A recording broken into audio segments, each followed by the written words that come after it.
just like they used to before. Watch out, boom shot. You tell him so there's a make weight and murmur now. So this one is short shot. You can't stop. Boom shot. Boom shots.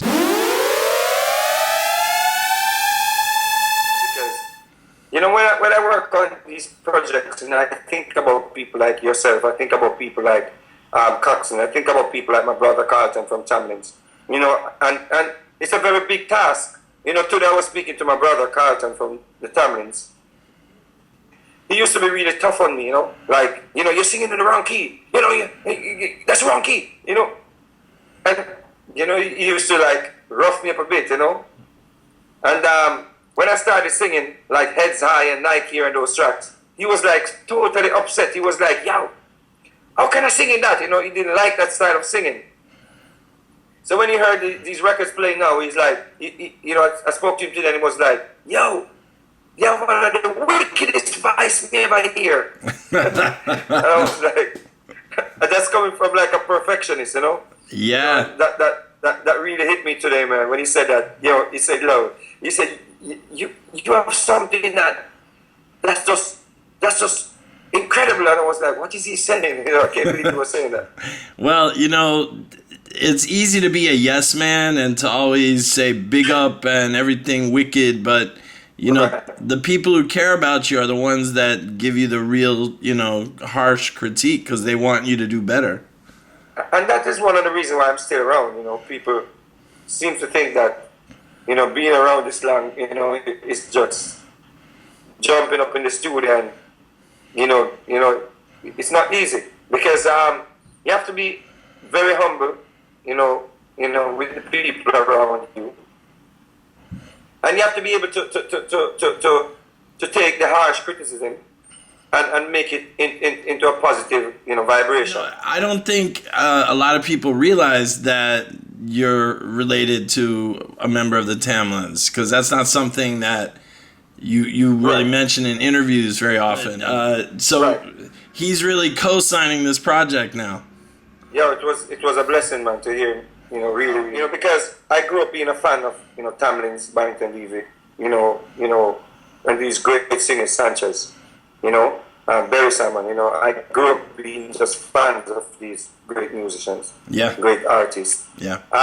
You know, so you know, I remember as a little boy, I used to just like, we didn't have television because we grew up very poor, and you know, when I went to watch someone's TV at their house, television at their house, every time I see any form of band or any form of concert going on, I'm just there looking if my brother is going to sing, you know. Wow. So, you know, I could just imagine what I am doing to my kids, you know? Oh my God, absolutely.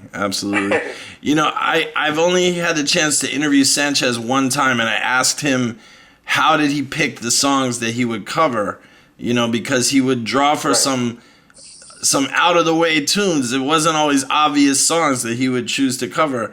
And he said it was because he used to select on a sound. And so he had his own personal favorite songs. But how did you pick these? Because I went through the list and it's everything from, you know, Bryan Adams, Alison Krauss, the Trogs.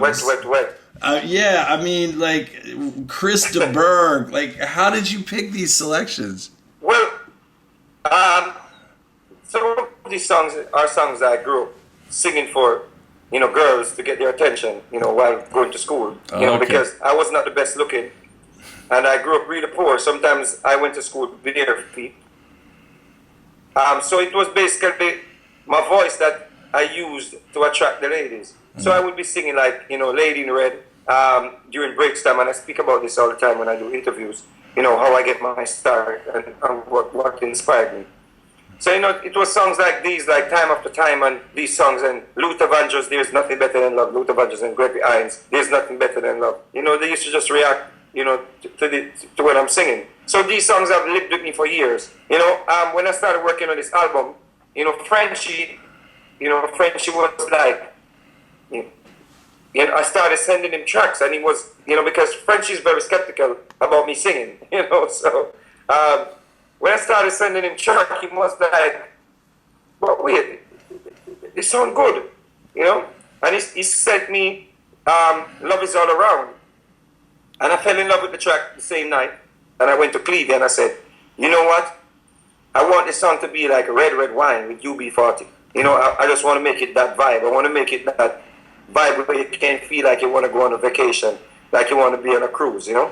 And it just came out that way. You know, songs like, you know, There's Nothing Better Than Love, you know. I just songs that, you know, they mean so much to me because I grew up singing these songs. Well, if you listen to this album, you know, there's no song on the album that is like, is going to put you into a sad mood, like, you know, like a crying mood, basically, unless you're going to be crying with joy.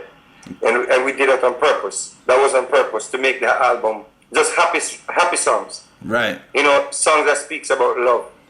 You know, and you can't feel this album if you don't have that feeling to love someone. You know, you will not appreciate this record if you don't want to love somebody. If you want to be lonely for the rest of your life or single for the rest of your life, you're not going to appreciate this album. If you don't want to love somebody, if you don't want to, you know, if you don't want to be at peace, you know, with yourself and with someone, you know, you're not going to love this album. Right. But it seems like it's coming from maybe you're in a good place right now too in that department. A great place. I'm in a great place, man.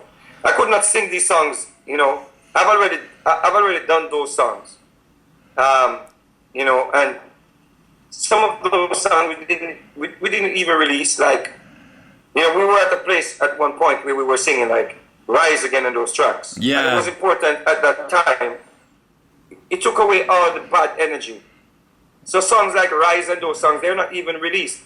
We have videos, you know, for songs that we did during that time, and we didn't even release those tracks because, you know, we don't want to like dwell or live in that place. Yeah. There might come a time when someone might need it. Right. But for now, we just want to do happy music, man. We just want to do music.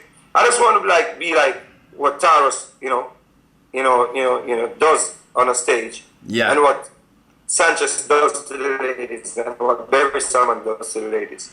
I want to do what Barris is doing to the ladies, man. That's like a dream for me. To just be singing on a Mother's Day show or a Valentine's show, and girls are just like singing along and just feeling the vibe. Yeah.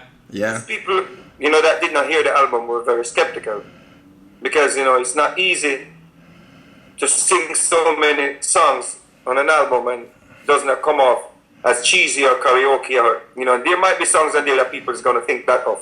But I think, you know, majority of the people that, you know, got this album, you know, really love the vibe, you know, and people that we would have thought would not have loved this vibe because, you know, people love to talk about, yeah, man, it's that original, yeah, man, people sang him must sing and stuff, but at the end of the day, man, Whitney Houston, one of her greatest singers, one of my favorite songs that she did is from Isley Brothers. Yeah. You see what I'm saying? Yeah. So, yeah, man, so if you can take a song and make it, you know, a great song and make it into your own and make people still get that feeling from it. You know, when we hear these songs, you know, we just fall in love all over again. Basically, it's all about the girls, you know, at the end of the day. You know, what can you say? It is, man. Yeah. You just got to keep them happy. I'm telling you, and it's a full-time job. Yeah. So, well, listen, congratulations on a really great body of work, and, you know, I know we're going to be hearing this one play for many years to come. I just give thanks, man, and give thanks that, you know, I'm walking down the street or people are calling my phone and be like, where's my copy? Where's my copy? You know, so then I know that, you know, something is there, you know. And just hopefully, you know, people will accept Mr. Vegas for not just like a broke-it-down singer, but a well-rounded singer. A well-rounded artist who can mix it up on a concert, which I do from time to time. It's a boom shot. All right. Enough respect, sir.